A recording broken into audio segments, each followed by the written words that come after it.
recevoir au cours de notre vie, parce qu'elle va changer, transformer toute notre existence.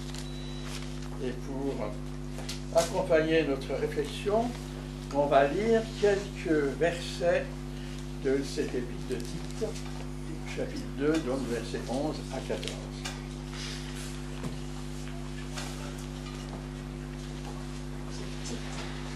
Tite 11, chapitre 2, versets 11 à 14. En effet, la grâce de Dieu, source de salut pour tous les hommes, a été révélée. Elle nous enseigne à renoncer à un mode de vie impie et aux convoitises de ce monde et à vivre dans le temps présent conformément à la sagesse, la justice et la piété, en attendant notre bienheureuse espérance, la manifestation de la gloire de notre grand Dieu et Sauveur Jésus-Christ. Il s'est donné lui-même pour nous, afin de nous racheter de toute faute et de se faire un peuple qui lui appartienne, purifié et zélé pour de belles œuvres. Dis ces choses, encourage et reprend avec une pleine autorité, que personne ne te méprise. Ça, c'est les recommandations de Paul à Tite, qui était un jeune serviteur. La grâce, c'est quoi? Ben, c'est une faveur librement accordée par un supérieur, n'est-ce pas, à une personne dépendante ou dans le besoin. Bon, c'est un privilège, immérité, hein, accordé par une autorité. Vous avez tous entendu parler de la grâce présidentielle envers un condamné. Ben voilà, c'est quelque chose d'immérité, mais qui est donné. Dans la grâce, il y a l'idée d'un don gratuit, de pardon. Il y a l'idée d'une joie, d'une très grande joie. C'est le mot grec de grâce, c'est ce qu'il veut dire, très grande joie. Il y a aussi dans le mot grâce l'idée d'un avoir, d'une provision, vous savez, comme un compte en banque qu'on aurait quelque part. En fait, la grâce, c'est Dieu, le Dieu de la nouvelle alliance, qui sauve l'homme et la femme par amour, et en fait par son esprit une créature nouvelle pour l'éternité. Ça, c'est la grâce. La grâce de Dieu, c'est la justice de Dieu, une justice absolue plus son amour. S'il n'y avait pas la grâce de Dieu sur notre planète, dans ce monde, tel qu'il est en ce moment, ben, il n'y aurait absolument aucun espoir. Pas aucun espoir de s'en sortir. Vous voyez, à la désobéissance d'Adam et d'Ève dans le jardin d'Éden, lorsque tous les deux, ils ont désobéi à Dieu le Père, en rompant le pacte d'amour qui les unissait à Dieu le Créateur, ils ont rompu ce pacte d'amour. En effet, Adam et Ève, sous l'influence du diable déguisé en serpent, ils ont convoité d'être égal à Dieu le Créateur en connaissant le bien et le mal. Et ils ont mangé le fruit défendu, ce qui les a entraînés dans le monde du diable. Et tout de suite, ils se sont vus nus, et maintenant c'était malsain. Pour eux, en fait, ils avaient perdu leur pureté. Ensuite, ils se cachent à l'appel de Dieu, le pacte d'amour est rompu, ils se cachent, ils ne veulent plus voir Dieu leur Père et leur Créateur, ils en ont peur. Et par ces changements d'attitude, nous voyons qu'ils ne sont plus en communion avec Dieu, leur Père, mais qu'ils sont maintenant sous la domination du diable, et nous le sommes toujours, et nous sommes tous nés sous cette domination.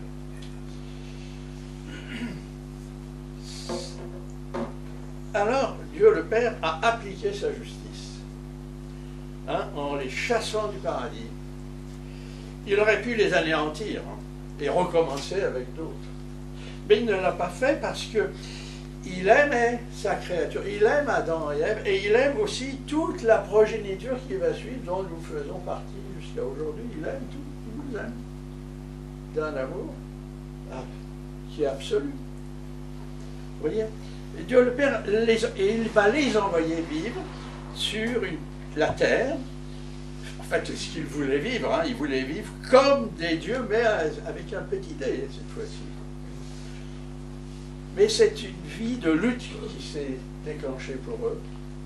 Lutte constante entre le bien et le mal, et nous vivons, nous aussi, dans ce combat-là permanent entre le bien et le mal, qu'on voit sur la planète partout, mais dans nos entreprises, dans nos familles, partout. C'est toujours cette lutte entre le bien et le mal. Et nous vivons cela sous la domination de Satan, l'ennemi de nos âmes. Alors cette démarche d'émancipation d'Adam et Ève, elle est désespérante. C'est très désespérant. Mais Dieu les laisse vivre ce qu'ils ont voulu. Et nous le vivons toujours aujourd'hui. On vit ce qu'ils ont voulu. Car notre Dieu sait que cette expérience sera une lutte sans fin qui se terminera dans un désastre planétaire. C'est écrit plusieurs fois dans l'Écriture. Alors, Dieu notre Père donne à Adam et Ève un espoir qu'on va lire.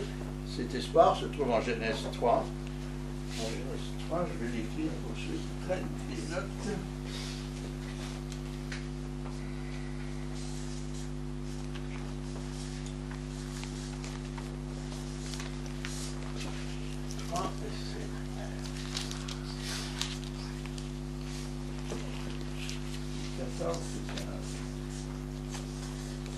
On va lire un peu plus.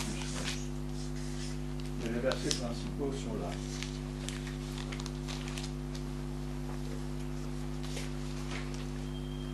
L'Éternel Dieu dit au serpent, « Puisque tu as fait cela, tu seras maudit parmi tout le bétail et tous les animaux sauvages. Tu marcheras sur ton ventre et tu mangeras de la poussière tous les jours de ta vie. Je mettrai l'hostilité entre toi et la femme, entre ta descendance et sa descendance, et celle-ci t'écrasera la tête et tu lui blesseras le talon. Il dit à la femme, j'augmenterai la souffrance de tes grossesses, et dans la douleur que tu mettras les enfants au monde. Tes désirs se porteront vers ton mari, mais lui dominera sur toi. Il dit à l'homme, puisque tu as écouté ta femme et mangé du fruit au sujet duquel je t'avais donné cet ordre, tu n'en mangeras pas. Le sol est maudit à cause de toi, et c'est avec peine que tu en tireras ta nourriture tous les jours de ta vie. Il te produira des ronces et des chardons, et tu mangeras de l'herbe des champs, et c'est à la sueur de ton visage que tu mangeras du pain, et ce jusqu'à ce que tu retournes à la terre, puisque c'est d'elle que tu as été tiré. Oui, tu es poussière, et tu retourneras à la poussière. Alors, vous voyez, cet espoir, il est écrit au verset 15. C'est que d'une femme naîtra par la grâce de Dieu un Rédempteur, un Sauveur, Jésus-Christ, qui écrasera et anéantira par sa mort sur une croix et 3 jours après, par sa résurrection, Satan, l'ennemi de nos âmes. C'est ça l'espoir. L'espoir que Dieu a donné aux hommes et aux femmes. La grâce de Dieu, donc, c'est pour tous ceux qui le veulent. Jésus-Christ, le Dieu de la nouvelle alliance. C'est lui, la grâce de Dieu. Elle est personnifiée, la grâce de Dieu. C'est Jésus-Christ, la grâce de Dieu. Qui sauve et fait par son esprit de nous, de tous ceux qui veulent, une créature nouvelle. La grâce de Dieu, c'est une relation unique, une relation privilégiée et personnelle avec chaque homme, chaque femme que notre Dieu, le Père, veut. Il veut cette relation avec chacun de nous. Et cette relation passe par Jésus-Christ, le Fils bien-aimé. Certains se demandent comment recevoir la grâce de Dieu. L'apôtre Paul nous enseigne que c'est par la foi que nous recevons la grâce de Dieu. Et il nous l'enseigne, on va le lire en Éphésiens.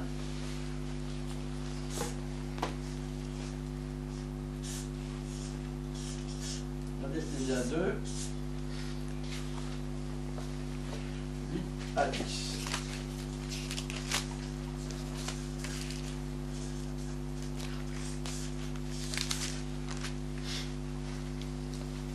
Et l'apôtre Paul nous dit là, en effet, c'est par la grâce que vous êtes sauvés, par le moyen de la foi, et cela ne vient pas de vous, c'est le don de Dieu. Ce n'est pas par les œuvres afin que personne ne puisse se vanter. En réalité, c'est lui qui nous a fait. Nous avons été créés en Jésus-Christ pour des œuvres bonnes que Dieu a préparées d'avance afin que nous les pratiquions.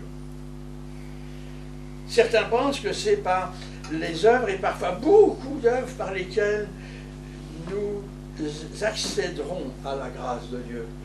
C'est faux, c'est non. L'apôtre Paul nous le dit. Si on relit le verset 10, c'est Jésus qui nous a fait et nous avons été recréés en Christ pour de bonnes œuvres que Dieu a préparées d'avance afin que nous les pratiquions.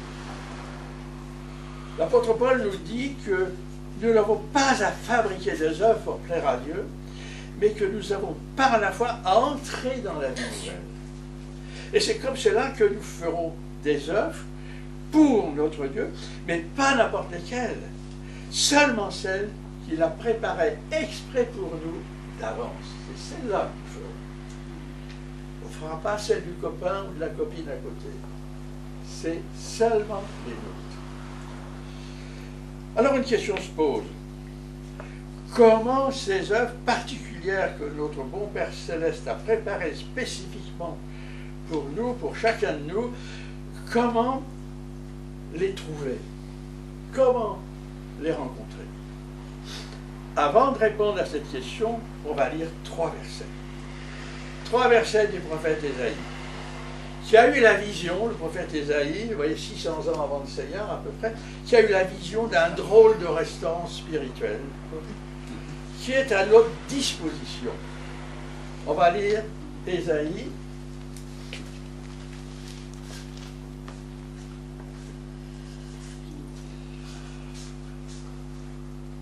Ésaïe 55,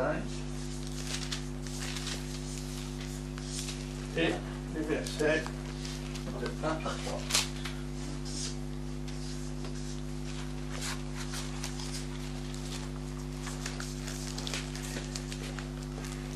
Et Ésaïe s'adresse au peuple et à nous aussi. Vous tous qui avez soif, venez vers l'eau, même celui qui n'a pas d'argent.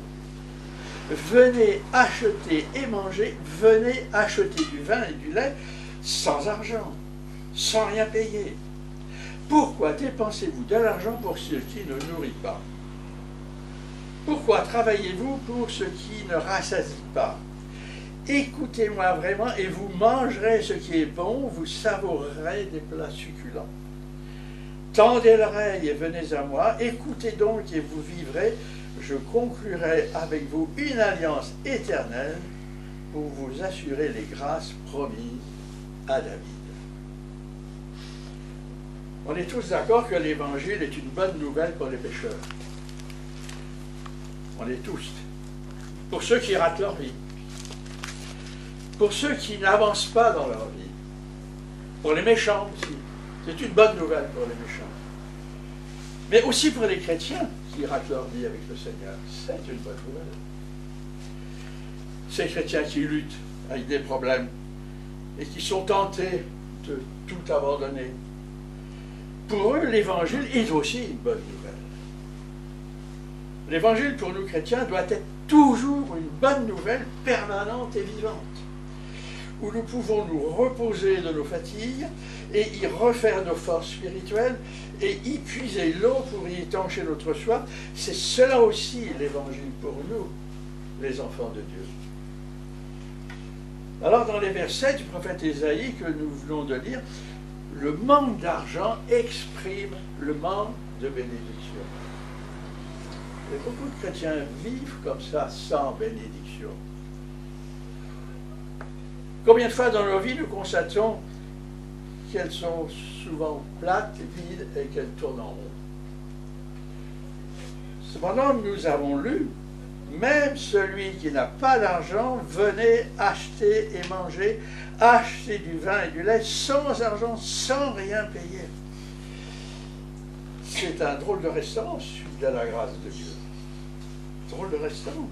Nous pouvons donc venir et prendre de tout ce dont nous avons besoin spirituellement par la foi, et c'est gratuit. On a bien lu, bien entendu. C'est quand nous n'avons pas l'argent, c'est-à-dire quand nous n'avons pas de bénédiction dans nos vies, que nous pouvons acheter ce dont nous avons besoin.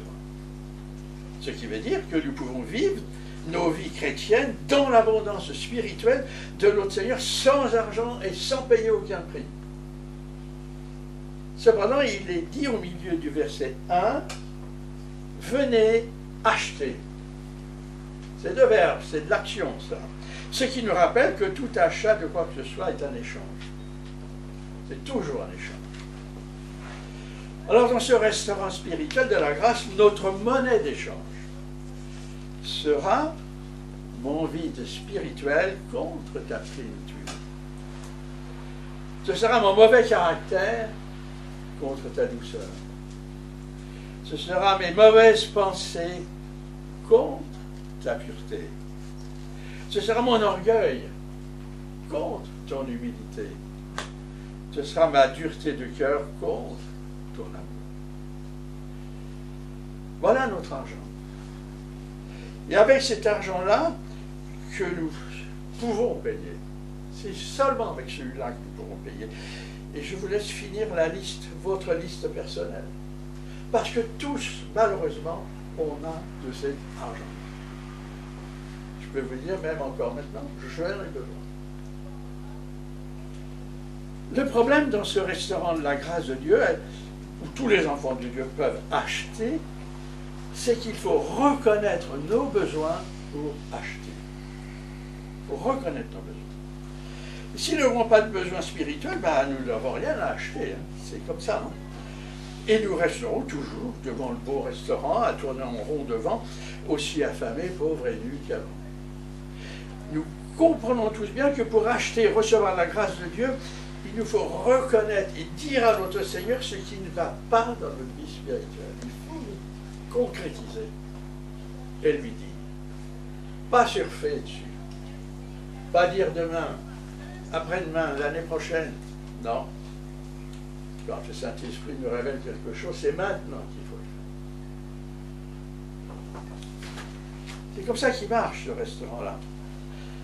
Vous voyez, c'est pas comme certains nous disent qu'avec des efforts charnels, avec de super expériences spéciales, avec des onctions très particulières, nous recevons la grâce de Dieu. Ben non, c'est pas comme ça que ça marche. Car la seule monnaie admise par Dieu, notre céleste Père, qui veut toujours nous aider, c'est la confession d'un cœur contrit et reconnaissant. C'est ça qui est important pour notre Dieu. On ne peut pas avancer autrement dans notre vie spirituelle, autrement que dans cette marche-là. En reconnaissant sa misère spirituelle, son manque d'intimité avec notre Seigneur, en reconnaissant les péchés que nous faisons malgré tout, malgré nous, nos lâchetés en enfer, notre hypocrisie, fait semblant d'être un bon chrétien. Ça ne marche pas devant Dieu. Vous voyez, notre orgueil, notre égoïsme, tout ce qui ne va pas, et en persévérant dans cette attitude de lire la Bible tous les jours et de confesser nos péchés et nos manquements devant notre Dieu l'Éternel, on va découvrir qu'il y a une place pour nous au pied de la croix. La croix de notre Seigneur. Et quand nous aurons découvert cette place au pied de la croix de notre Seigneur, cette place qui nous est réservée pour nous, nous aurons la paix dans le cœur. Nous serons en paix dans notre cœur. Et nous saurons pourquoi nous vivons notre vie nouvelle. C'est ça le plus grand cadeau que le Seigneur nous donne. De savoir nous situer dans son royaume à notre bonne place. Ainsi, nous serons heureux, contents, et nous marcherons en avant, en louant le Seigneur. Qu'est-ce qu'on aura fait? simplement reconnaître ce que nous sommes réellement devant notre Seigneur Jésus.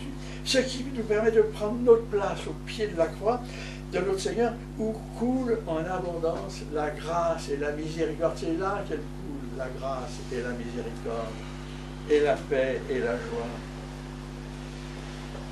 Ça paraît simple, hein? Oui, mais ça l'est simple.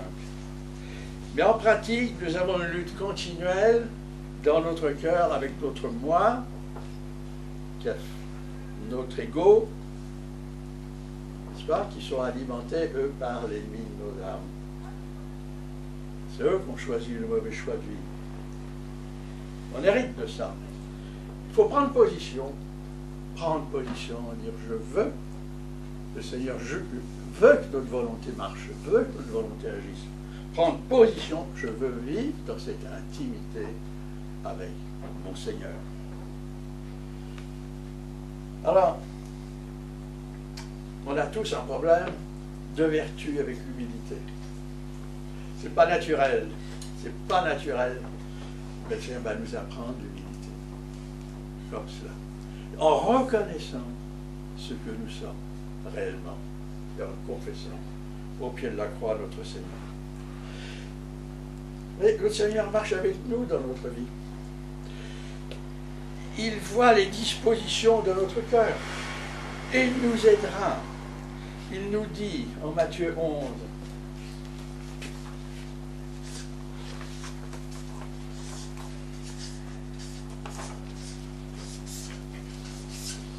je vous dis en Matthieu 11, et c'est 28-29,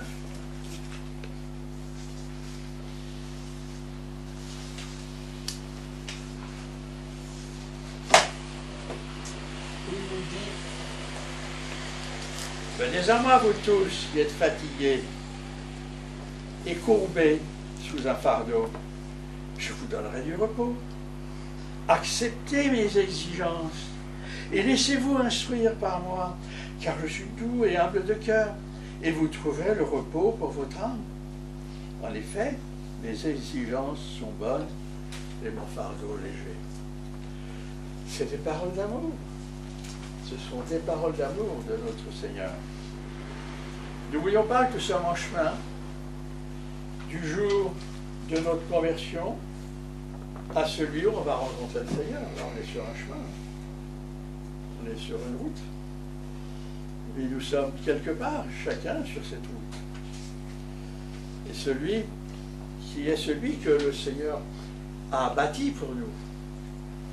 C'est ce chemin-là qui nous regarde, parce qu'il nous dit en Jean 14,6, c'est moi qui suis le chemin. On marche sur ce chemin-là, vous voyez.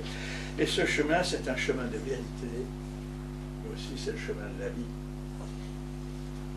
C'est ce chemin-là que nous empruntons. Et pour marcher sur ce chemin-là, il faut reconnaître qui nous sommes. Et le Seigneur va nous aider, chacun, dans notre vie. Alors continuons avec courage d'avancer sur ce chemin avec les yeux fixés sur notre Seigneur Jésus. Et on est accompagné du Saint-Esprit, de son Esprit dans cette marche. Et cette marche, elle a un but, c'est de rencontrer notre Père Céleste. C'est là le but de notre vie. D'un jour, avec nos yeux, de voir notre Dieu, notre Seigneur, notre Roi. C'est le Seigneur qui le veut. Et tout cela, c'est grâce. C'est de la grâce. C'est de l'amour pratique que le Seigneur veut nous donner. Et que chacun peut prendre. Chacun peut prendre. Merci Seigneur de ce que tu nous as donné ce matin. Merci Seigneur de nous donner la joie de pouvoir nous avancer vers toi tous, de te redonner notre cœur, de te laisser faire l'inventaire dans notre vie et de te confesser, Seigneur, tout ce que tu relèves qui ne convient pas à ta grâce, à ton amour. Seigneur, merci de nous bénir chacun là où nous en sommes, afin que chacun arrive au but de sa vie, c'est de te rencontrer. Merci Seigneur. Amen.